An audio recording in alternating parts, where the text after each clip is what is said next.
अस्सलामुअलैकुम नाज़रीन, महरान TV news में अवां बलिकार मां फराशा सब खां पहिरियां हिकु नज़र हेडलाइन ते। सिंध जे सीनियर वज़ीर शर्जील इनाम मेमण चयो आहे त एमक्यूएम पंहिंजे ख़त्म थियल सियासत खे ॿीहर ज़िंदा करण लाइ मुख़्तलिफ़ मसइलनि ऐं मामलनि खे बिना ज़रूरत सियासी रंग ॾेई रही आहे। गैस जी खोट वफ़ाक़ी हुकूमत जी ज़िम्मेवारी आहे के इलेक्ट्रिक पिणु सिंध हुकूमत जे मातहत इदारो नाहे। सीनियर सूबाई वज़ीर शर्जील इनाम मेमण चयो आहे त पाणीअ जी खोट बाबति सिंध हुकूमत अॻी अरसा खे ख़त लिखी आगाह करे चुकी आहे त सूबे खे हिन वक़्तु 22% पाणीअ जी खोट खे मुंहुं ॾियणो पइजी रहियो आहे, जंहिंजा असर कराचीअ ते बि पवनि था।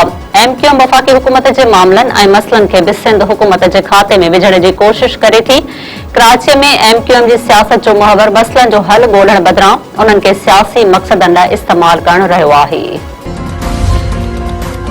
पाकिस्तान अंदर महंगाई में वधिक इज़ाफ़ो रिकॉर्ड मई में महंगाई 23 महीननि जे बुलंद तरीन सतह ते पहुची वई। शुमारियात खाते जे माहवार रिपोर्ट मूजिब जून 2024 खां पोइ गुज़िरियल महीने मई में महंगाई जी शरह सभ खां वधीक रही। अप्रैल जे मुक़ाबले में मई दौरान महंगाई जी शरह में 0.52 इज़ाफ़ो थियो। शुमारियात खाते मुताबिक़ मई 2026 में महंगाई वधण जी सालियाना शरह वधी 11.66% थी वई। मई 2025 में महंगाई वधण जे सालियाना शरह 3.2 हुई।